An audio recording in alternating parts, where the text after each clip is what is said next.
परमेश्वर चाहे लें, पूरा मन से परमेश्वर पर भरोसा रखें और अपनी समझ का सहारा ना लें।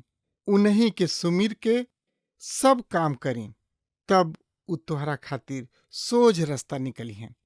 जिंदगी की राह का यह लक्ष्य है कि आपके परमेश्वर के रास्ता में मजबूत करे और आपकी जिंदगी में मार्गदर्शन करे। कृपा करके हमारे कार्यक्रम देखें और सुनें ताकि परमेश्वर आपकी जिंदगी का मार्गदर्शक ठहरें। दया करी प्रभु रउआ, दया करे ना हो, दया करे ना। भक्त करेलन को हरिया, दया करे ना। भक्त करेलन को हरिया, दया करे ना। दया करी प्रभु रउआ, दया करे ना हो, दया करे ना।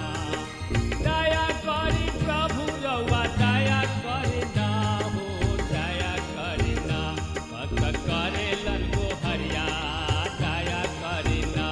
भक्त करेलन को हरिया, दया करे ना।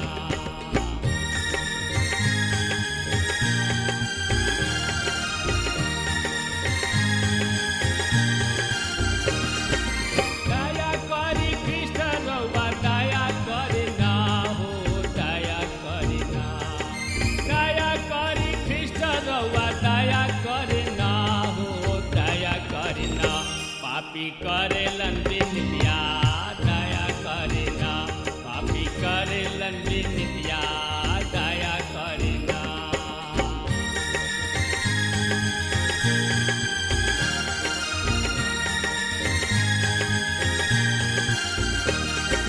हाथ जोड़ी करी प्रभु शरण में सिसवा, दया करे ना। हाथ जोड़ी करी प्रभु चरण में सिसवा, दया करे ना। सेवक मांगेलन बरतनवा, दया करे ना। सेवक मांगेलन बरतनवा, दया करे ना। दया करे ना प्रभु, दया करे ना जी, दया करे ना। दया करी प्रभु रउआ, दया करे ना हो, दया करे ना। भक्त करेलन को हरिया, दया करे ना। सेवक करेलन को हरिया, दया करे ना। सेवक करेलन को हरिया, दया करे ना। पिछला संदेश में हमनी के देखले रही जा कि एक दूसरा के साथ हमनी के कैसे रहे के बा। जलन नहीं के करे के, बल्कि एक दूसरा के साथ देवे के बा। एक दूसरा के दोष भी नहीं के लगावे के, बल्कि प्रेम के साथ रहे के बा। हमनी के देखले रही जा कि प्रभु में हमनी के हरदम रहे के बा, चाहे परेशानी होके, दुख होके, मुसीबत होके, कोनो तरीके कोनो परिस्थिति कहा ना आ जाओ, प्रभु में बनल रहे के बा। तबे प्रभु यीशु मसीह रउआ के और हमारा के आशीष भी दी है। आज हमने के देखे के याकूब 5 अध्याय के, और 5 अध्याय के शीर्षक है जानता नहीं का है, धन संपत्ति एगो पीड़ा है। अब हमने के याकूब के पत्री की बहुत ही महत्वपूर्ण भाग में आगुल बनी जा, जौन की यह पत्री के अनुरूप सा प्रतीत ना होला, कुछ अलग थलग प्रतीत होला।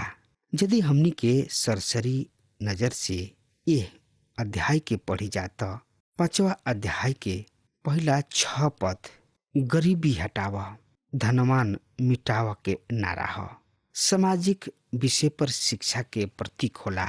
एकरा विपरीत यदि हमनी के ध्यान पूर्वक पढ़ी जा तो हमनी के पाइप जा कि याकूब यह पत्री के कोनो शिक्षा निखन दे रहल, उ कोनो धनवान के विरोध में निखन बोल रहल, उ वो विश्वासी के कुछ निर्देश दे रहल बने कि इस संसार में एगो विश्वासी जन के व्यवहार और आचरण कौना तरीके होखे के चाही, जबकि वर्तमान अन्याय और भ्रष्टाचार भरल पड़ल बिया।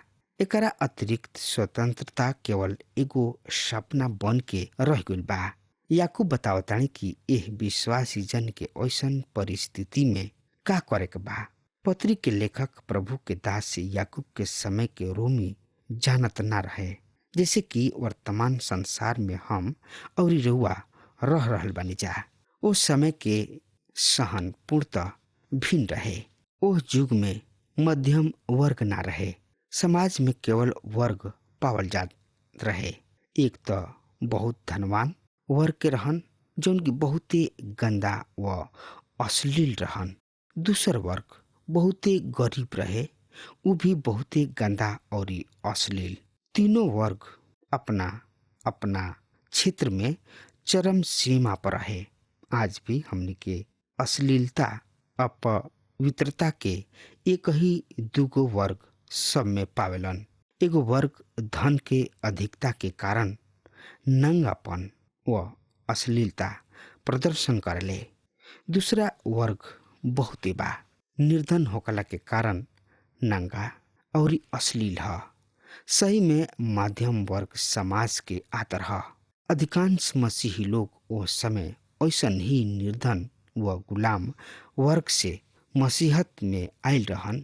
उनका किने समरा समान विशाल विशाल चर्च भवन और सुघर रहना रहे, पर महान व दृढ़ विश्वास। पर आज चर्च भवन तो विशाल से विशाल बा की विश्वास। जैसे जैसे हमने के अध्याय के अध्ययन करत जाइब जा, हमके देखब जा कि याकूब धन के दोषी ठहराल रहल बने। खुद धन में कोनो दोष नहीं खे, उ अश्लील या अनैतिक ना हो। और रुआ पूर्णतः इहो नहीं कह सकत कि धन संपत्ति केवल सदाचार अथवा नीति निरपेक्ष। धन संपत्ति कोनो आदमी के सदाचार तथा शिष्टाचार नीति पालन के विमुख क देला। हमरा आशा बा रुआ के एह कथन पर कोनो संदेह ना हुई। अधिकांश लोग धन के गंदा लाभ कहले, पर पवित्र शास्त्र बाइबल ये तरी ना बतावेले। पवित्र शास्त्र बाइबल का बतावेले? बाइबल बतावेले पहला तिमोथी 6:10 धन के लोभ यानी कि लालच हर एगो बुराई के जड़ है। धातु के सिक्का में कोनो दोष ना है, ओकरा में कोनो समस्या नहीं खे। समस्या बा मानव दिल में। ई मन के लोभ है जौन की दिल में पैदा होला। इस सब बुराई के जड़ है। याकूब केवल ए कारण से लोगन के दोषी नेखन ठहरा रहल कि उ धनवान हवे। उ धन के साथ ओकर गलत अनुचित संबंध सब के कारण ओकर आलोचना कर रहल बने। उनका यह बात के चिंता नेके कि उ कौना ढंग से धन कमैले बने और कौना ढंग से ओकरा के व्यय कर रहल बने। उ ओह धन में का कर रहल बने? प्रभु यीशु मसीह खुद धन संपत्ति तथा धन वाला के संबंध में बहुत कुछ कहले बाड़न। उ एह विषय में 3 गो महत्वपूर्ण दृष्टांत कहले बाड़े। ये दृष्टांत हमने के याकूब के बात समझे में सहायता करी। लूका रचित सुसमाचार 16 अध्याय 19 से 31। यहाँ हमने के सामने एगो गरीब आदमी बाड़े जेकर नाम लाजर है और एगो धनगर आदमी बाड़े जेकर नाम यहाँ कोनो बखान नहीं कइल गइल। शायद ऐसे धनवान लोग ये पृथ्वी पर आपन नाम सिखावे खातिर बेचैन रहले। ई कथा तरी से बा। पढ़ी लूका 16 अध्याय 19 से 31 पद। एगो धनी आदमी रहन जौन बैजनी कपड़ा और मलमल पहनत और रोज रोज सुख विलास और धूमधाम के साथ रहत रहन। और लाजर नाम के एगो गरीब घाव से भरल ओ धनी के चौतरा पर छोड़ दिहल जात रहे। और उ चाहत रहन कि धनी के मेज पर के जूठन से आपन पेट भरे, वरन कुकुर भी आके ओकर घाव चाटत रहन्छ और ऐसन भइल कि ऊ गरीब मर गइल और अब्राहम के गोदी में पहुँचलन और ऊ धनी भी मुअले और गाड़ल गइलन और अधलोक में ऊ पीड़ा में पड़ल आपन आँखी उठौलन और दूरे से इब्राहिम के गोदी में लाजर के देखले और ऊ पुकार के कहले, हे बाप इब्राहिम, हमरा पर दया क के लाजर के भेज द ताकि ऊ अपना अंगुरी के छोर पानी में भिगा के हमरा जीव के ठंडा करस, काहे कि हम आग में तड़प रहल बानी। बाकी इब्राहिम कहलन, हे बेटा, याद कर कि तू अपना जिंदगी में निमन चीज सब ले चुकल बड़ा, ओसे ही लाजर सब खराब चीज से ले बाड़न, पर अब ऊ यहाँ शांति पा रहल बाड़े और तू तड़प रहल बड़ा। और ये सब बात के छोड़ हमरा और तोहरा बीच में एगो बड़का गढ़ा ठहरावल गइल बा कि जे यहाँ से ओह पार तोहरा लगे जाए के चाहे उ लोग ना जा सके और ना केहू वहां से एह पार हमरा लगे आ सके। धनी कहलस, त हे बाबू, हम वहां से विनती करतानी कि रुआ लाजर के हमरा बाप के घर में भेजता, काहे कि हमार 5 गो भाई बाड़न सा, ऊ ओ लोग के सामने एह बात के खबरदार क देव सा, ऐसा ना होके कि उहो यह पीड़ा के जगह में आवस जा। इब्राहिम धनी से कहलन कि उन्हीं लगे तो मूसा और नबी लोग के सब किताब बा, उन्हीं के अनुसार सुनन सा। धनी कहलस कि ना हे बाबू इब्राहिम, पर यदि केहू मरला में से उनकरा लगे जाई तो उ लोग मन फिरई हैं। उ केकरा से कहलन कि जब उन्हीं के मूसा और नबी के ना सुनलन सा, तो यदि मरलो में से केहू जी उठी तब बहु उनकर ना मनिहन सा। अभी हमने के देखनी हजा लुका 16:19-31 पद के। यहाँ विश्वास बा कि सत्य कथा ह। ई दुगो धनवान और लाजर नाम एगो गरीब आदमी की कथा ह। ई दृष्टांत हमनी के दर्शावता कि धनवान आदमी कौना तरी अपना धन के खर्च करेला। लाजर उनका दुआरी पर बैठल करत रहन और के बैठावल हम नहीं जानत, पर ई धनवान आदमी लाजर के सहायता के खातिर उत्तरदायी हमें। हमने के बतावल गइल बा कि में से बाचल खुचल यानी कि चूरन चारन भी ओह गरीब के नसीब ना होत रहे। और हमने के बतावल गइल बा कि ई धनवान आदमी अपना खाना के मेज पर से बाचल चूर चार भी एक कंगाल के साथ ना बटले। ए तरी ई आदमी धनवान होके में सफल भइले। ई गरीब ऐसन रहन जौन की उनका बहुते घाव हो गइल रहे और ओकरा घाव की कुकुर सब चाटत रहन सा। ऊ अतना कंगाल रहन, मन कुछ भी होके ऊ लाजर के ए दशा के प्रति उत्तरदायी रहन। मृत्यु के पश्चात जब ये दोनों इस संसार में जातने, तब हमने के ई मालूम होता कि धनवान आदमी एक कंगाल के प्रति उत्तरदायी रहन। धनवान नरक में गोले और कंगाल इब्राहिम के गोद में। और ई कथा हमने के बतावेले कि परमेश्वर कौना तरी एह दुगो वर्ग के लोगन के न्याय करले। लुका 12 अध्याय में प्रभु यीशु दूसरा एगो उदाहरण देताने। ए दृष्टांत में एगो धनवान आदमी बाने जौन की अपना छत और कोठरी सब के बड़ करे में लागल बाने। ई एगो जमा खोरी के फोटो ह। प्रभु जी कहले, मूर्ख आदमी स्वार्थी ह, केवल अपना चिंता में बा, अपना लाभ के खातिर माल लुकवा के रखले रहेला।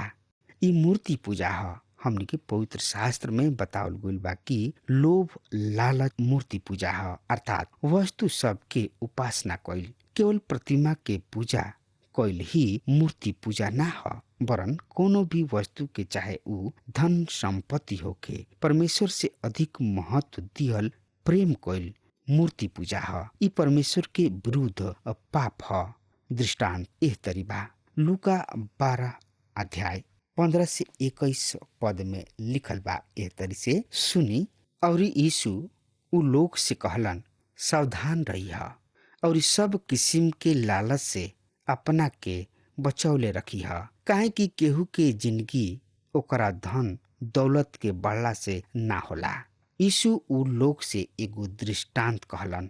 कोनो धनी के जमीन में ढेर उपज भइल, तब उ अपना मन में विचार करे लगले कि हम का करी, काहे कि हमरा यहाँ जगह नइखे जहाँ अपना उपज आदि के राखी। औरी उ कहलन, हम ई करब कि आपन कोठिला तूर के ओकरा से बड़ बनाई और उहाँ अपना सब अन्न और धन दौलत के राखब और अपना प्राण से कहब कि हे प्राण, तोहरा खातिर ढेर साल खातिर ढेर धन दौलत रखले बानी, आराम कर, खा पिया और मजा उड़ावा। बाकी परमेश्वर ओकरा से कहलन, हे मूर्ख, यही रात के तोर प्राण तोहरा से ले लिहल जाई, तब जौन कुछ ते इकट्ठा कइले बड़ा उ केकर होई। असही उ लोग भी हवन जे अपना खातिर धन दौलत बटोरेलन, पर परमेश्वर की नजर में धनी ना हवन, धनवानन से संबंधित। तब प्रभु यीशु मसीह के तीसरा दृष्टांत के सामने बा। ई भंडार के विषय में बा, जौन की हमनी के सिखावेला कि परमेश्वर के जन के कौना तरी अपना धन के प्रयोग करे के चाहिए। परमेश्वर मनुष्य के केवल पैसा बनावे खातिर ही उत्तरदायी ना ठहरावलन, उ केकरा के एकरा खातिर भी उत्तरदायी ठहरावले बाने कि मनुष्य अपना धन के कोनो ढंग से खर्च करेला। हमने के ए अध्याय में यह विषय पर भी ध्यान करे के एगो अन्य सवाल भी हमने के सामने उठी, जौना धनवानन के याकूब दोषी ठहरा रहल बने। का उ मसीही हवे या गैर मसीही? का उ परमेश्वरीय धनवान हवे या परमेश्वरहीन धनवान? इस सवाल पर विरोधाभास हो सकता, पर हम व्यक्तिगत रूप से विश्वास करतानी कि उ परमेश्वरहीन धनवान हवे। पवित्र शास्त्र साफ साफ बतावले कि परमेश्वर धनवान के न्याय करिए, यदि यहाँ ना तो अनंत काल में जरूर करिए। पर हम तो एक बात जानतानी कि हम धनवान होके नरक में जाए से उत्तम कंगाल होखल ही बेहतर समझब। पर परमेश्वर के धन्यवाद होके हम वहाँ ना जाइब, काहे कि प्रभु यीशु मसीह हमनी खातिर आपन जान दे दिहले। हम उनका अनंत जिंदगी के वरदान के ग्रहण क लेले बानी। धन संपत्ति केवल एक ही पीड़ा व चिंता है। बहन, याकूब 5 अध्याय के 1 से 6 पद के मालूम होता कि का लेखक अपना समय के परमेश्वर ही धनवान के विषय बोल रहल बने। सही में वो अपना समय के धनवानन के चेतावनी दे रहल बने, और ये चेतावनी कोनो भी समय के लोगन के खातिर हो सकता। ये हमनी के समय के धनवान के खातिर भी हो सकता। याकूब ई वचन कब कहले और कब ई वचन पूरा भइल, यदि हमनी के एकरा के समझ ले जा तो ई वचन हमनी के समझे खातिर भी सत्य बा। याकूब अपना पत्री के 45 से 50 ईस्वी में लिख ले बाने। अब हमार समय खत्म हो रहा बा, जो हमरा के आज्ञा दी। परमेश्वर हुआ के बहुते बहुते आशीष देस। आमीन। हमके विश्वास बा कि ई कार्यक्रम आप सब खातिर फायदेमंद सिद्ध भइल हुई। अगर आप सबके लगे बाइबल से चाहे आपकी निजी जिंदगी से कोनो सवाल होके चाहे कोनो समस्या खातिर प्रार्थना करावे चाहतनी तो हमारी फोन नंबर पर जरूर संपर्क करें और आज का दिन आप खातिर